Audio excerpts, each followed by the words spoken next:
and we have SCOBIE RYDER on the phone. SCOBIE, you are in Cambodia. How are you tonight? Fantastic. I've just been recording today. It's 1 o'clock in the afternoon here, so we're a long way apart, 1 day ahead. So, but yeah, everything's wonderful here. It's like a little piece of paradise. I love it here. I've been here 4 years. You've been there for 12 years? 4 years. 4 years. Oh, okay, 4 years. What brought you to Cambodia? To be honest, I loved Asia. I went to Japan for 3 years. My wife is Japanese. And after I was leaving Japan, you get kicked out after 3 years because your visa's up. And I wanted to stay in Asia, so I just stuck a pin in the map and ended up in Cambodia. Interesting. You know, a lot of people were very surprised when I announced I was going to be talking with you today. It seems you were a part of a certain chapter of people's lives, and then you kind of disappeared a little bit. And I'm wondering how you first got into becoming a producer, songwriter in the first place. Well, to be very honest, I was a Scottish folk singer. Oh, I knew. And I was produced by the McCready brothers, who did "Where's Your Mama Gone?" I had this. I did a deal for a folk song album, and I finished the folk song album, and then I accidentally ran into Nicky Graham from CBS. A train station in Glasgow, and one thing led to another, and a year later I was in London sort of pitching. Yeah. Interesting. I got to ask you, a lot of folks know you from a lot of the years, a few years that you spent, as a partner, a songwriting and musical partner of Les McKeown. Were you a fan of the Bay City Rollers before you ever met Leslie? Not at all. No, not at all. I met Leslie in Glasgow through his brother, who was a DJ, and I was kind of a local singer, quite well-known character in Glasgow. And Ronnie asked me to let Les come back to a party I was having and sit at my flat. So I had a big party, and Les was there, and that's when I first met him. At that point, he was in a state. He was, shy, nervous. He was very run down and kind of weary, and I was like, wow, what the hell? And then I didn't see him again for another sort of 3 years, and I ran into him on King's Road in a shop, in the midnight shop just around the corner from his flat. Yeah. Wow. What year would that have been? 79. Interesting. And you spent 3 years basically night and day with Leslie, I hear. Absolutely. I was his total mentor, guide, guru, whatever. I mean, I became his manager, stylist, writer, everything. And I gave him total support, Derek. That's absolutely true. We were together 24 hours a day for 3 years non-stop. Yeah. Wow. So what was Les's exact involvement with Ego Trip? According to the record, you guys shared songwriting credits, but I heard later that wasn't exactly true. Yeah, it wasn't exactly true. It was far from the truth. I mean, to be honest, when I met Les in the shop, and we went back to his flat for a smoke and just a chit-chat, he confessed to me that he was miserable and he hated his life and this and that. And I was like, God, if you hate it, why don't you change it, And he was like, I don't know what to do, man. And I said, well, look, if you want to break away, you should do it now before anybody gives a shit, because, if you don't do it soon, no one's going to care if you do it. So technically, I'm the man who broke up the Bay City Rollers. Guilty. Oh, so he was still in the Rollers but was miserable, and you pretty much convinced him to move on? Yeah, I just said, look, get out now or just forget it. Why would you live an unhappy life? It's just not, I don't see why would you do it. You're the front man. That's it. Now, did the other Rollers, did you become a point of contention for those guys? Sure, we came to blows in Germany. We were fighting on the street. But, wow. I never really had anything against the guys, but there just was no harmony there. They were just squabbling and fighting. It was a mess, I wrote a song. Les had a guitar sitting in his flat, and I picked up and I said, "Look, I'm a songwriter, and I can write about anything." And he pointed to a little transistor radio on the side, and he said, "Write about that." And I said, "Okay." And I wrote a song, and that song became my first single on EMI. Wow! And I wrote it live in the room in about 4 or 5 minutes. You know, it's called "Music Saves My Life." Radio Walk. And he was like, he was quite knocked out the fact that I could write a song, you know, sort of live before his eyes, as it were. And so I said, "Well, I'll tell you what, I'll do a deal with you. I'll stick with you until you don't need me anymore, and we'll give it a go. I'll be your support, and I'll work with you and show you how to write songs and get going on the whole thing." You know, and that's what we shoot on that. And it all started out very, very well, but of course, over time, you know, the giant ego arrives and everything sort of turns sideways, and you know, it just went to shit in the end, sadly. Well, you were quoted as saying that Les, quote, was treacherous, lied, cheated, and betrayed you after you gave 100% support. That's absolutely no word of a lie. I mean, he literally stole money from me. I had a bank account, a joint bank account with him. And we had, you know, 30,000, 40,000, 50,000, 67, you know, 80,000. And then I was in LA and I phoned up the accountant and I said, "How much is in there now?" He said, "Oh, why, nothing, sir." I said, "What?" He said, "Mr. McKeown emptied the account last week." You know, I was like, "What is this?" So I went up to Les and I said, "What's going on?" And he's done this whole number about, well, you know, without me, you know, without him, I'd be nothing, and this was all to him, and he'll decide how much money I get, and all this stuff. It was a very strange moment, and I literally went into the kitchen and got the biggest knife I could find. And I literally did. I came close to murder. I stuck it up next to his face, and I said, "I will fucking end you," you know. And then I thought, hang on, I don't need to do this. I said, "I'll tell you what, I'm out. Do your thing." And I got in my car and I drove to New York and then came back to London. Wow, because a lot of people have speculated as to why you kind of disappeared. Did Les ever co-write any of those songs with you, or was that all you? Never wrote a line. Like he wasn't able to do that. He was a great front man. Look, don't get me wrong, it's not an assassination of the late Leslie McKeown. He had some wonderful abilities, but songwriting was certainly not one of them. Wow. What about like the outfits and the clothing and the whole concept behind All Washed Up? Who was behind that?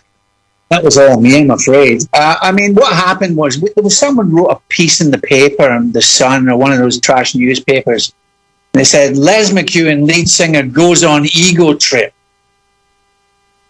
And I said to him, "That's great. Let's call the band Ego Trip. You know, that's a great idea."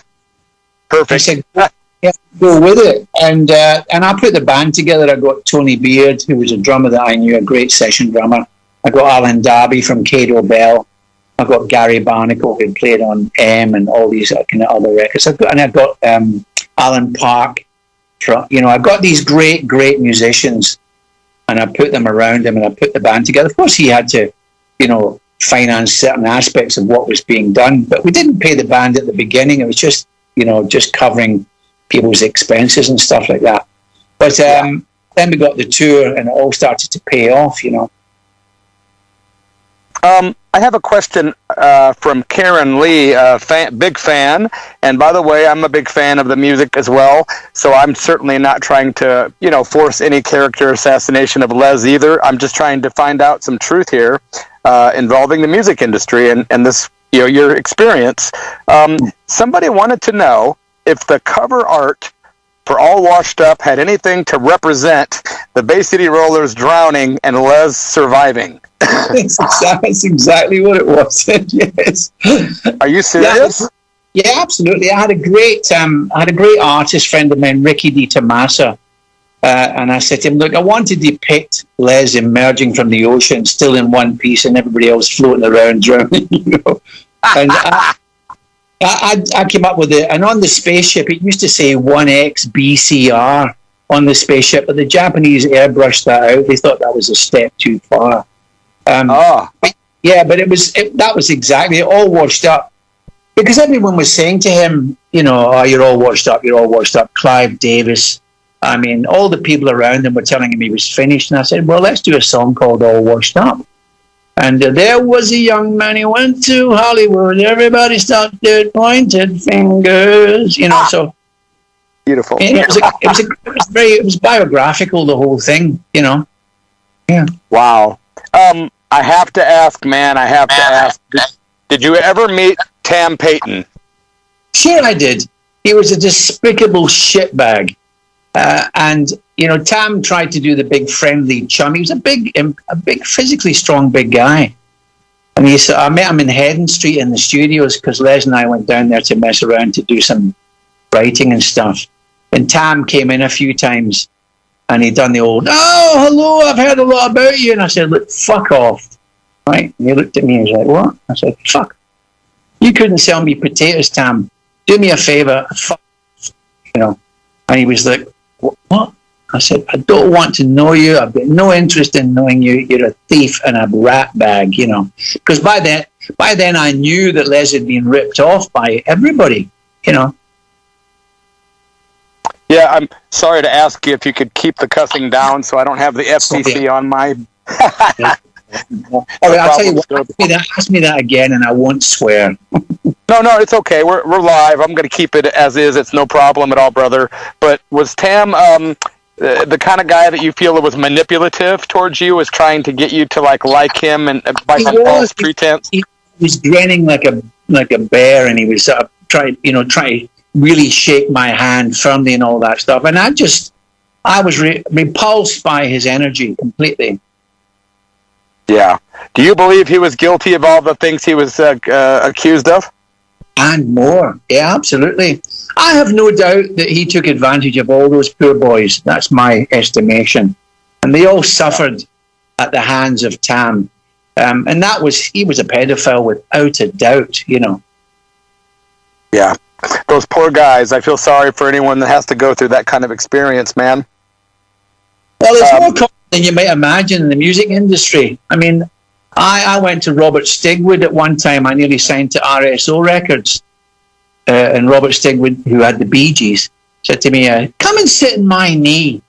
And I was like, what? Come and sit in my knee. Everyone who works with me sits on my knee. And I said, what are you? Look. I said, listen, chum, I have to shave in the morning, look in the mirror, and there's no way I'm coming to sit on your knee. Oh, I guess you won't be signing to RSO Records then. I said, so that's how it'll go. Goodbye, you know. And that happened many times. I met loads and loads of predators in the industry. Loads. Too many to mention. Unbelievable. Of course, you know, later on in Les's life, he was man enough to come out and talk about his alcohol and drug problems, and he was on that, the rehab show. Was there a lot of that stuff going on at the time? Was there a lot of alcohol and drugs, or like the bisexual stuff happening when you were hanging out with him? Well, I never saw any of the bisexual stuff. I'm sorry to say that was not part of our association at all. I mean, we had tremendous amounts of ladies coming through the building, that's for sure. Yeah. But lots of soft drugs, pot and weed and whatever. But nothing terribly, maybe the odd line. I don't know. There was nothing really going on. There wasn't any madness in that way. And he wasn't drinking, to be honest. When I was with him, he wasn't drinking at all, really, in any excess way at all. Well, that's good. I also heard that you had been in Zambia previously and that you created the theme music for a film starring Oliver Reed, and you ended up smoking weed all night with James Brown in a hotel room. That's absolutely true. And, I have such fond memories of both Ollie and James, introducing Oliver Reed to James Brown was one of the funniest things I ever saw in my life. Because they were both huge fans of each other. It was just very, very funny. And wow, neither was able to go and see the other. So they both came to me individually and said, could you fix it for me to meet James Brown? James like, hey man, can you get Ollie Reed? Could I meet him, man? You know? That is so cool. Yeah, it was very funny. So was James Brown as cool as I think he would be hanging out with him? Absolutely. I mean, a monster personality. Fantastic. Loads of great tales about him and being locked up in the prison rioting so they would let him go. And, you know, he was the... Elvis was a fan. I mean, he told me some amazing stories about his life. It was fantastic. And we continued to be friends for several years, and he called me at least once a month from Atlanta, you know. Wow. Hey, Scobie, it's James! And I always go, James who? James Brown, man! Wow, the Godfather of Soul. True, yeah, that's true, yeah. I got time for a couple more questions, Scobie. Will you ever consider writing an autobiography? Well, you know, I've considered that. In fact, what I'm going to do is I'm putting together a blog called The Big Lie. The Big Lie. And I'm going to do a blog about the music industry and my time in the music industry and, you know, how it is the big lie. The big lie is that the industry wants to help you. The industry wants to nurture you. The industry wants to make it, you know, easier for you. But the fact is, it's the complete opposite. The industry wants to steal from you, rip you off, manipulate you, push you in directions that they feel are viable for money. They want to prostitute you totally. And I've had so many amazing connections. I mean, I met Jeff Beck, I met Elton John, John Reed, you know, film stars, you know, all kinds of people. In the media and entertainment industry. So I'm going to do a blog kind of thing called The Big Lie. I've been prepping it for a bit, and I'm going to start recording in 2022. Well, let me know when you get that Big Lie blog out so I can help promote, because I know a lot of people would love to read it. And I want to ask you what you're doing now musically. I know you're with ITSO, correct? Correct. ITSO's the new thing. I'm very excited. It's been 18 months of, you know, amazing output. Martin Hanisch is a fantastic German guitarist. I met him online. We've never been in the same room, and we've written 50 songs together. And itsomusic.com is the website. And we're putting out one song a month for the next 2 years as a minimum, just trying to find our audience. It's what I call fresh retro rock. I really love what I've heard. And again, my friends, it is itsomusic.com, ITSO music.com. Scobie Ryder, it's been a real pleasure talking to you. Eric, it's been fantastic. And I'll look, maybe we'll get together again and do a special about something or other. I don't know. Let's see what happens. Well, you're certainly, the doors are always open for you here on the Church of Rock. I want to follow up this chat with a song by ITSO. We're going to do a tune called Virtual Reality. Anything you want to say about it, Scobie? That's the new single. It's out today, in fact. Yeah, it's quite a poppy rock song, but it has some great elements and a very strong message, actually, about, you know, what's real anymore. You know, that's the question. Okay, Derek, thanks a million for taking the time to see me and speak to me. And look, I'll catch you when I do on the other side, all right?